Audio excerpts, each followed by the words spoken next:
नमस्कार, मैं हूं डॉक्टर प्रसून। फिलिस्तीन के बाद आज इजरायल ने ईरान को अपने निशाने पर ले लिया है। इजरायल की खुफिया एजेंसी मोसाद ने ईरान के अंदर तबाही वाले ऑपरेशन को अंजाम दिया है, जिसमें ईरान के कई परमाणु वैज्ञानिक, मिसाइल सेंटर और एयर डिफेंस सिस्टम पूरी तरीके से नष्ट हो गए हैं, बर्बाद हो गए हैं।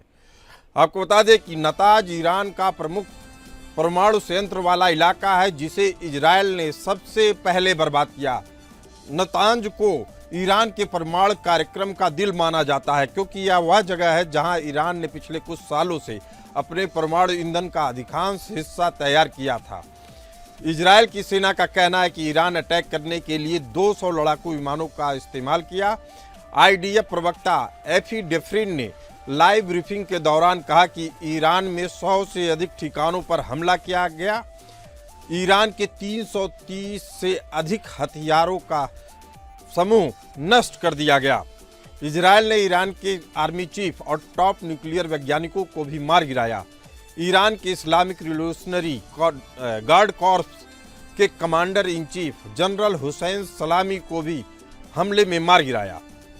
इजरायली मीडिया ने कहा कि मोसाद ने ईरान के परमाणु वैज्ञानिक और उसके बैलिस्टिक मिसाइल केंद्र और एयर डिफेंस पर हमला करके उसे पूरी तरह तबाह कर दिया।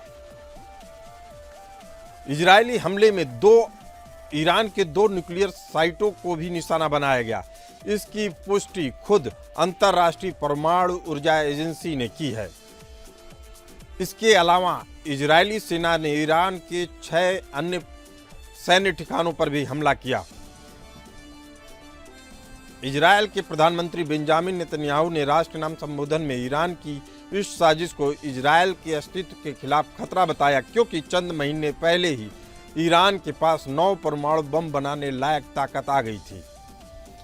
ईरान के टॉप सुप्रीम लीडर अयतुल्ला खुमैनी ने कहा है कि इजरायली हमलों में उनके कई कमांडर और वैज्ञानिक शहीद हो गए। ईश्वर उनकी आत्मा को शांति दे।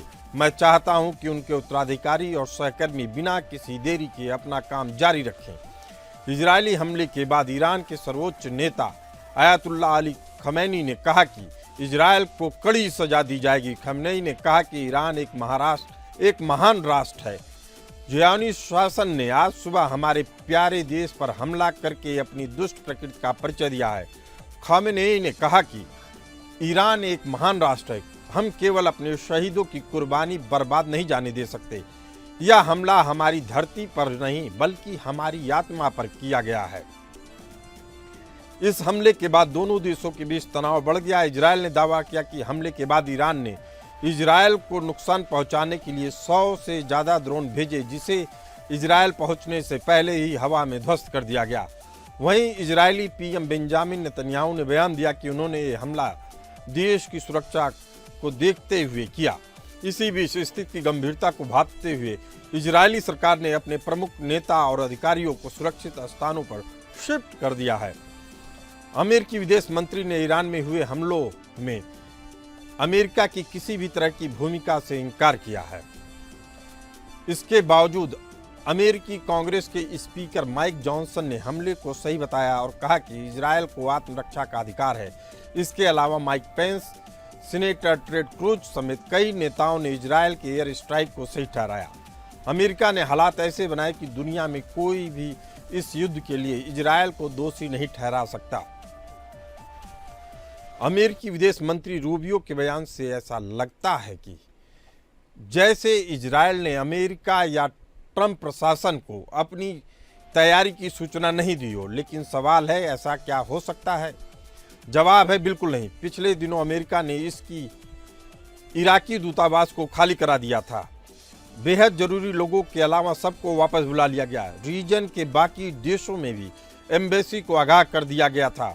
मतलब ऑपरेशन राइजिंग लायन की जानकारी अमेरिका को मिल गई थी। अमेरिकी राष्ट्रपति डोनाल्ड ट्रंप खुद 3 बार ईरान के साथ परमाणु समझौते को सही जता चुके हैं। असल में अमेरिका इजरायल के कंधे पर रखकर बंदूक चला रहा है। खाड़ी देशों में ईरान और अमेरिका के बीच बातचीत हो चुकी है। ट्रंप ये बार बार कह चुके हैं कि समझौता ऐसा हो जिससे ईरान परमाणु बम नहीं बना सके, लेकिन ईरान साफ कर चुका है कि वो यूरेनियम संवर्धन का इस्तेमाल ऊर्जा के लिए करना चाहता है। बात यूरेनियम संवर्धन कितना हो इस पर अटक गई। दोनों ने एक दूसरे को देख लेने की धमकी भी दी है। इसी बीच अंतर्राष्ट्रीय परमाणु ऊर्जा एजेंसी IAEA ने एक रिपोर्ट तैयार कर बताया कि ईरान तय शर्तों से ज्यादा तेजी से यूरेनियम संवर्धन कर रहा है। बस इजरायल को बहाना मिल गया। इजरायल ने ईरान पर हमले को ऑपरेशन राइजिंग लायन का नाम दिया। मकसद रहा इजरायल को चारों तरफ से घेर कर ईरानी साजिश को नेस्ता नाबूद करना। इस हमले को 1980 के दशक में इराक के साथ युद्ध के बाद ईरान पर सबसे बड़ा हमला माना जा रहा है। हालांकि ऐसा पहली बार नहीं हुआ जब इजरायल की चर्चित खुफिया एजेंसी मोसाद ने ईरान को टारगेट किया। मोसाद पहले भी ईरान के खिलाफ कई ऑपरेशन लॉन्च कर चुका है, जिसके कारण ही ईरान आज तक परमाणु बम नहीं बना पाया। मोसाद की सबसे बड़े हमलों में शामिल साल 2018 में ईरान के न्यूक्लियर आर्काइव्स की चोरी शामिल है। इस ऑपरेशन में मोसाद के एजेंटों ने तेहरान से महत्वपूर्ण परमाणु दस्तावेज चोरी कर लिए थे, जिसका इस्तेमाल इजरायल ने अंतर्राष्ट्रीय मंचों पर ईरान के परमाणु कार्यक्रम की पोल खोलने में किया। इस घटनाक्रम ने अंतर्राष्ट्रीय परमाणु ऊर्जा एजेंसी को भी ईरान के संभावित परमाणु नियम के उल्लंघनों पर कड़ा रुख अख्तियार करने के लिए बाध्य कर दिया। पूर्व इजरायली प्रधानमंत्री नफ्ताली बेनेट ने वॉल स्ट्रीट जर्नल में एक लेख में पुष्टि की थी कि फरवरी 2022 में मोसाद ने ईरान के भीतर एक गुप्त मिशन में 100 से ज्यादा ड्रोन नष्ट कर दिए थे।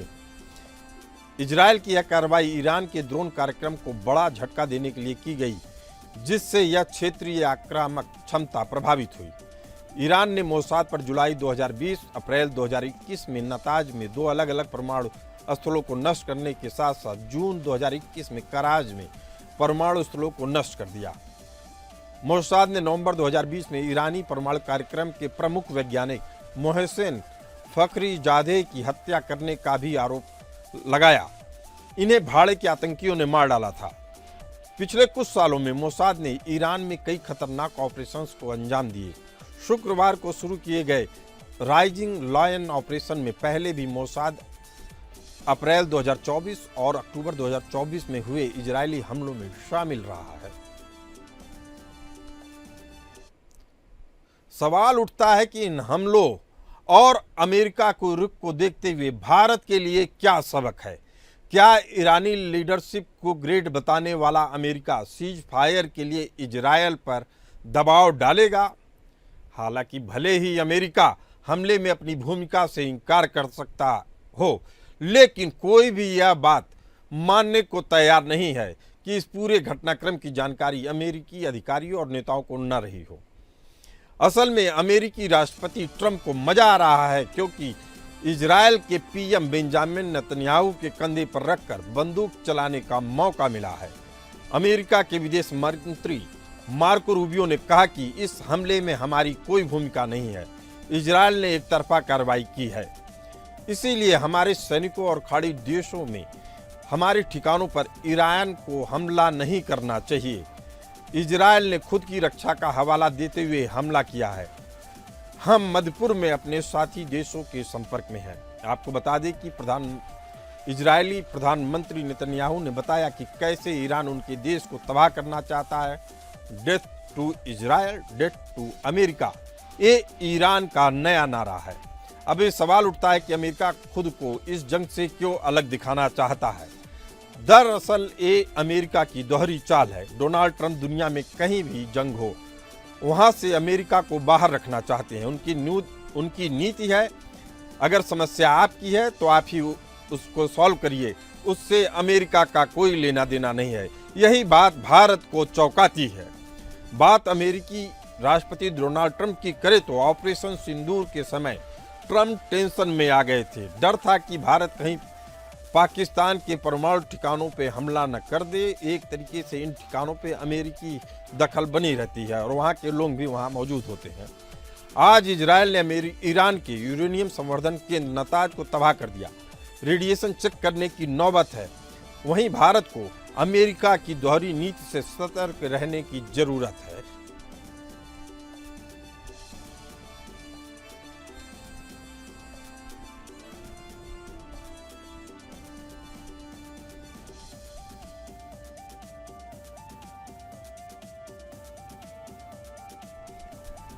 इसी मुद्दे पर चर्चा करने के लिए हमारे साथ मौजूद हैं रणनीतिक विशेषज्ञ हरिमोहन कौशिक जी। आपका बहुत बहुत स्वागत है। आप दुनिया के तमाम बड़े मसलों पर रिसर्च करते हैं, आपकी रिसर्च लोगों की आंखें खोल देती है। लेकिन जिस तरीके से इजरायल ने गाजा पे हमला किया, लेबनान पे हमला किया, सीरिया में उसका दखल सीधे सीधे दिखता है, अब ईरान पे फुल फ्लेजेड वे में वॉर छेड़ दिया है। अब ईरान कह रहा है कि हम भी युद्ध का ऐलान कर दे रहे हैं और हमारी आत्मा पे चोट हुआ है। अमेरिका कह रहा है मुझे पता ही नहीं था कि इजरायल हमला करेगा ईरान पर। पूरी परिस्थितियां देखकर क्या लगता है कि जितने भी इस्लामिक देश हैं, क्या वह अमेरिका से डरते हैं इसीलिए कोई एक्शन नहीं लेना चाहते हैं? दूसरी तरफ अमेरिका का रुख भारत और इजरायल के लिए अलग है। धन्यवाद सर। अमेरिका की एक पॉलिसी को अगर हमने समझना है जी, तो अमेरिका के राष्ट्रपति निक्सन होते थे, उनका एक फेमस स्टेटमेंट है, अगर मैं सही याद कर पा रहा हूँ, मैं फैक्ट में थोड़ा सा कहूँ, लेकिन स्टेटमेंट है कि एक डिक्टेटर, अफ्रीका के ही एक डिक्टेटर के बारे में बहुत ज्यादा शोर मचता था कि वो ऐसा है, वो वैसा है, और एक पत्रकार ने गुस्से में आके उसके बारे में कह दिया था कि he is sun of a बिच। तो अमेरिकन राष्ट्रपति, अगर मुझे सही से याद आ रहा है, निक्सन ने यही उसी स्टेटमेंट को आगे बढ़ाते हुए कहा था कि yes he is a son of a bitch but he is our son of a bitch. यानी आप अगर किसी डिक्टेटर को देख रहे हैं तो वो जो डिक्टेटर है वो असलियत में अमेरिका का ही पाला हुआ है, और अगर अमेरिका की उसमें हामी नहीं है तो वहां पर कोई भी डिक्टेटर छोड़ो, किसी भी तरीके की गवर्नमेंट वहां सफल नहीं हो सकती। ये पूरी दुनिया में अमेरिका के वर्चस्व का एक जीता जागता उदाहरण है। और ये सिर्फ वहां नहीं है, अगर आप देखेंगे बंगाल के अंदर भी आपको साफ, बांग्लादेश में आपको साफ नजर आएगा शेख हसीना के साथ क्या किया। आप पाकिस्तान में देखिए, पाकिस्तान में आपको हरिमोहन कौशिक जी, बड़ा सवाल है। भारत अपनी आत्मरक्षा के लिए पाकिस्तान पर हमला करता है, ऑपरेशन सिंदूर चलाता है, पूरी दुनिया में कोहराम मच जाता है कि ये क्या हो रहा है, ये क्या हो रहा है, शांति कायम रखिए, शांति कायम रखिए। शांति की बात तब कहाँ जाती है जब इजरायल, जबकि उसको अभी अपना कोई संकट नहीं था, केवल ये था कि भविष्य में कभी अगर परमाणु संपन्न देश बन जाता है ईरान, तब हमला करेगा। उस पर वह अटैक करता है और खुले तौर पे अटैक करता है। अमेरिका के अंदर वहाँ के स्पीकर बोल रहे हैं कि नहीं, वो अपनी आत्मरक्षा के लिए इजरायल को यह कदम उठाने की इजाजत है। ये दोहरा रवैया भारत को चौंकाता नहीं है? सर, भारत असलियत में इस दोहरे रवैये से बहुत अच्छे तरीके से वाकिफ है। ये वही अमेरिका है जिसने, अब इंडिया ने भी जवाब में यही कहा कि ये वही अमेरिका है जो कि जब अमेरिका ने पाकिस्तान के बारे में कहा कि अब सुधर जाएंगे, हम पाकिस्तान के साथ हैं, तो इंडिया ने यही कहा कि आप याद कीजिए ओसामा बिन लादेन जो आपका सबसे बड़ा दुश्मन था, वो इन्हीं के पास पाया गया, और जिसने उसकी इंफॉर्मेशन दी वो इंसान आज के दिन जेल में है। सर, असलियत में अमेरिका का दोहरा रवैया नहीं है, क्योंकि अमेरिका असलियत में एक ऐसा कंट्री है जिसको वॉर पे करता है, एनार्की पे करती है। जो हुड़दंग होता है, कहीं पर भी प्रॉब्लम होती है, वो उसका फायदा उठाता है, इसकी कंपनियां फायदा उठाती हैं वहां के रिसोर्सेज पर कब्जा करके। कैसे भी यूक्रेन में आप देख सकते हैं। अब ऐसी सिचुएशन में भारत अगर पहले हैरान होता था जब हमारे सोशल मीडिया वगैरह के ऊपर जो थी वो, मतलब तो सोशल मीडिया नहीं था। अब इंडिया, और जब से हमारे प्रधानमंत्री मोदी जी ने सोशल, मतलब फॉरेन पॉलिसी को पब्लिक ओपिनियन के लिए खोल दिया है, या यूं कहें कि पब्लिक को इसमें इन्वॉल्व करना शुरू कर दिया है, तब से इंडिया अब शॉक नहीं होता अमेरिका के बिहेवियर से, क्योंकि इंडिया को पता लेकिन है, इस बिहेवियर से क्या इस्लामिक एकता का नारा लगाने वाले तुर्की, मिस्र, पाकिस्तान, इन लोगों को ऐतराज नहीं होता है? सर, ये जितने भी OIC के 51 देश हैं, वहां जितने भी बैठे हुए दिखाई देते हैं, अगर हम उनके आसपास जो पर्दे डले होते हैं, उन पर्दों के पीछे अगर थोड़ा सा भी जाकर देखने की कोशिश करेंगे तो वहां पर अमेरिकन एजेंट्स बैठे हुए दिखाई देंगे जो डंडा लेके बैठे हुए हैं। कि जो भी थोड़ी सी भी ऊंची आवाज में बात करेगा उन सारे ओआईसी के मेंबर्स को समझा देंगे कि आप घर पहुंचेंगे और आपके लिए एक बहुत बड़ा रिवोल्ट या रिबेलियन तैयार खड़ा हुआ है, चाहे उसमें सऊदी अरेबिया देखिए चाहे कोई भी। तो जितने भी ओआईसी कंट्रीज हैं वो सारे के सारे अल्टीमेटली हम देखेंगे बाय हुक और बाय क्रुक अमेरिका ने ही उन कंट्रीज के जो रूलिंग क्लास है उसमें बिठा रखा है। डेमोक्रेसी तो कहीं है नहीं, सब जगह पर किसी ना किसी तरीके की डायरेक्ट या इनडायरेक्ट डिक्टेटरशिप है, चाहे वो मिलिट्री डिक्टेटरशिप हो चाहे कोई सी भी डिक्टेटरशिप हो। और रही बात इस ओआईसी की, सर देखिए धंधा सबको प्यारा है। चाइना उइगुर मुस्लिम्स को रख रख के बुरी तरीके से जिसे कहते हैं ना कॉन्ग्रीगेशन कैंप्स के अंदर डाल रहा है, जिसे जो भी उनके रीइंफॉर्मेशन या जो भी कैंप्स बताता है उनके अंदर डाल रहा है। क्या कोई ओआईसी की कंट्री ने आज तक कुछ कहा? बल्कि जो मोहम्मद बिन सलमान MBS है वो साफ कह रहे हैं कि ये तो चाइना का इंटरनल मैटर है। सर देखिए समृद्ध को नहीं दोस्त गोसाई वाली बात है। जितने भी ओआईसी कंट्रीज हैं ये ताकतवर कंट्रीज के सामने, चाहे वो अमेरिका है चाहे वो चाइना है, इनके सामने झुकते हैं, इनकी आवाज नहीं निकलती।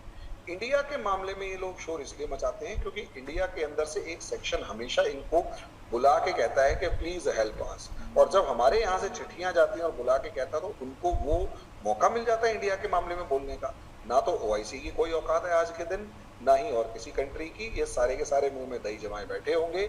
ईरान पहले फिलिस्तीनी मर रहे थे, सर फिलिस्तीनी जब मर रहे थे तो हज के अंदर फिलिस्तीन का झंडा फहराने वालों को जितने बुरी तरीके से क्रश किया गया हम सब ने देखा है। जो हिजबुल्लाह था, हिजबुल्लाह के ऊपर जिस तरीके से इजराइल ने अटैक किया और जिस तरीके से उन लोगों को चुन चुन के मारा हम सब ने देखा, लेकिन पूरी दुनिया चुप थी। हरी मोहन कौशिक जी, आज जब सुबह उठती है भारत की जनता तो देखती है कि इजराइल ने 10 मिनट के अंदर, पहले हमले के बाद 10 मिनट के अंदर इजराइल के ईरानी रिवोल्यूशनरी गार्ड के हेड को, चीफ ऑफ आर्मी स्टाफ को, खास परमाणु वैज्ञानिकों को एक साथ निपटा देता है।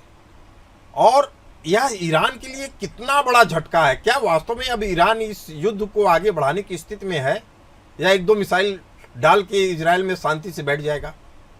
सर ईरान कभी भी अमेरिका या इजराइल के साथ फेस टू फेस वॉर में इन्वॉल्व होने की कंडीशन में नहीं था। वो हमेशा रशिया की मदद चाहता था। आज के दिन रशिया जिस तरीके से यूक्रेन के अंदर उलझा हुआ है और यूक्रेन रशिया के अंदर घुस के मार रहा है और कहीं ना कहीं रशिया को मैन एंड मटेरियल का बहुत बड़ा नुकसान हुआ है, तो रशिया कमजोर हो चुका है। इसी चीज को अगर दूसरी तरफ देखते हैं तो चाइना इस लेवल पर कभी भी आकर खड़ा नहीं होगा कि हाँ मैं खुल के ईरान को सपोर्ट करूंगा, यानी ईरान अलग थलग पड़ा हुआ एक कंट्री है।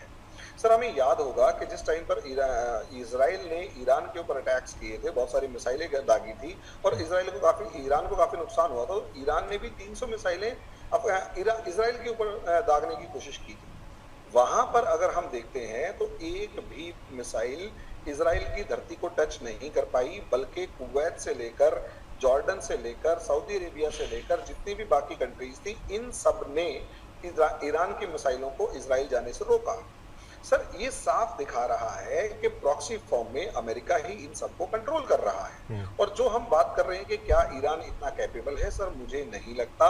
आज तक मैं इस चीज में नहीं देख पाया कि ईरान कभी भी फेस टू फेस वॉर में इनके सामने खड़ा हो। हाँ प्रॉक्सी में हमेशा खड़ा रहे। प्रॉक्सी तो देखिए, और प्रॉक्सी काफी लंबी लड़ाई लड़ी, लेकिन अब इनके ये प्रॉक्सीज जो हैं ईरान के जितने भी थे एक एक करके खत्म कर दिए गए हैं, चाहे वो हिजबुल्ला हुआ चाहे वो हमास हुआ। उसके बाद सीरिया की हालत हमने देख ली है, इराक के अंदर देख लिया है, और सबसे बड़ी बात हुतीज की देख ली है।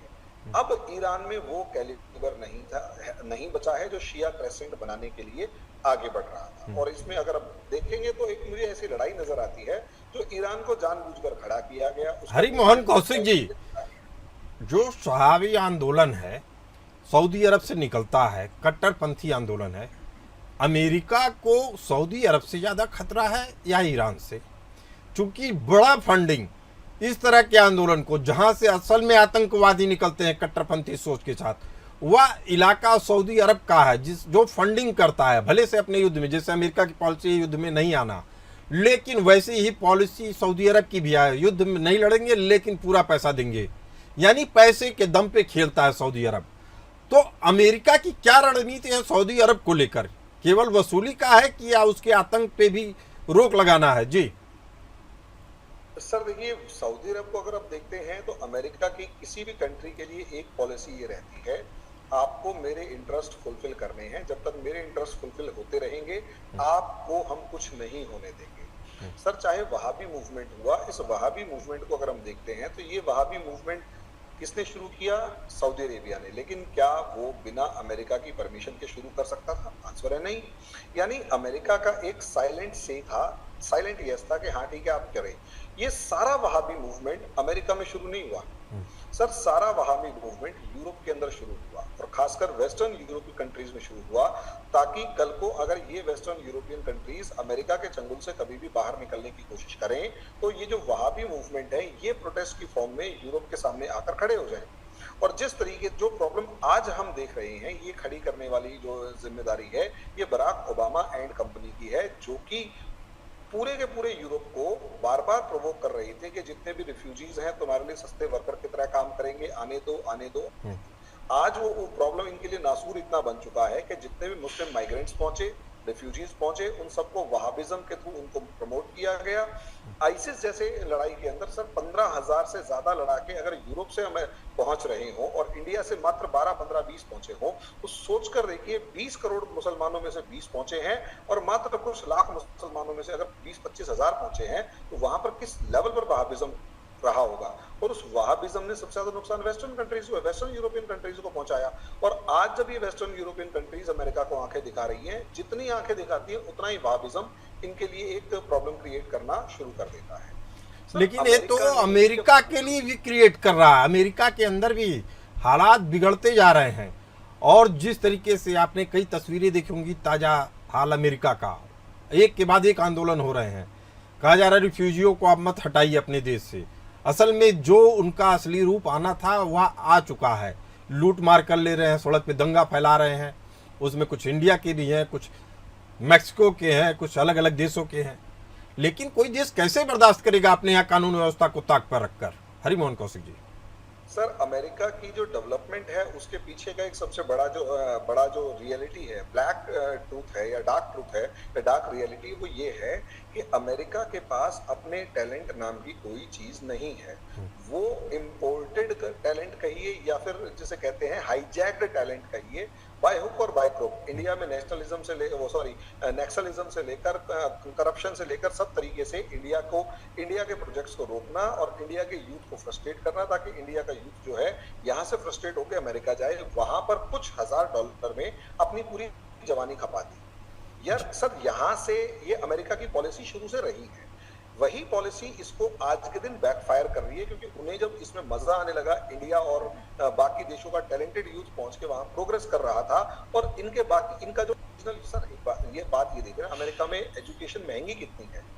नॉर्मली हम देखते हैं कि अमेरिका के अंदर जो ओरिजिनल अबॉरिजिनल्स हैं या फिर यूं कहें अमेरिकन रियल अमेरिकन हैं, वो तो ग्रेजुएशन करते ही नहीं है, क्योंकि कॉलेज के अंदर वो जा ही नहीं पाते। वो इसलिए नहीं जा पाते क्योंकि महंगी है, हर चीज महंगाई है। और यहाँ इंडिया से पढ़ के जो यूथ जाता है वो सस्ता पड़ता है। सर 20 साल तक किसी लड़के को पढ़ाने से अच्छा है इंडिया के 20 साल पढ़ा हुआ एक लड़का जो है वहां बुला लिया जाए, सस्ते में काम कर देगा। लेकिन प्राइमरी एजुकेशन वहाँ फ्री है। हरिमोहन कौशिक जी, सवाल बस इतना है कि ईरान के हालात क्या उसी तरीके से अब बनने वाले हैं जैसा हाल फिलिस्तीन का हुआ, गाजा का हुआ, सीरिया का हुआ, लेबनान का हुआ, इराक का हुआ? अगली कड़ी ईरान की है। सर बिल्कुल, आप एक्चुअली देखेंगे तो मैं इसे ऐसे देखता हूं कि ये अमेरिका का जो 1989 या 1991 के अंदर जो कोल्ड वॉर खत्म हुआ था अमेरिका यूएसएसआर के बीच, हम ये मानते हैं कि वो कोल्ड वॉर मेरा मानना है कि वो सिर्फ यूएसएसआर के साथ खत्म हुआ। उसके बाद लगातार अमेरिका ने उस कम्युनिस्ट आइडियोलॉजी के नाम पर जितने भी कंट्रीज थी उन सबको खत्म करना शुरू किया, चाहे वो 1990s के अंदर 95-96 में चेकोस्लोवाकिया हो गया, यूगोस्लाविया हो गया जो यूगोस्लाविया के ऊपर बम्बार्डमेंट थी, चाहे सूडान के ऊपर, चाहे सोमालिया के ऊपर। उसके बाद 2001 आते आते उन्होंने ट्यूनीशिया से लेकर पूरे के पूरे अरब स्प्रिंग से उड़ा दिया। आज ये ईरान एक लास्ट पिलर बचा हुआ है, सीरिया को भी थोड़े दिन पहले उड़ाया है। ईरान एक लास्ट पिलर बचा हुआ है जो भले ही यहाँ पर ये रजीम अमेरिका ने एस्टेब्लिश की थी, लेकिन ये रजीम रशिया के साथ कनेक्ट हो गई और आज के दिन वो रजीम उस रशिया के साथ ही एंजॉय, मतलब बहुत ज्यादा क्लोज रिलेशन। हरिमोहन कौशिक यहाँ पे बेहद अहम बात बता रहे हैं कि जो कोल्ड वॉर जिसका हम लोग सोच रहे थे कि खत्म हो गया है, वो असल में रसिया के साथ खत्म हुआ था। गल्फ कंट्रीज को उसका भुगतान करना था, जो अब कर रही है। आप इस चर्चा में आए, आपका बहुत बहुत धन्यवाद। फिलहाल इस चर्चा में इतना ही, हमें दीजिए इजाजत। चलते रहिए एपीएन न्यूज के साथ।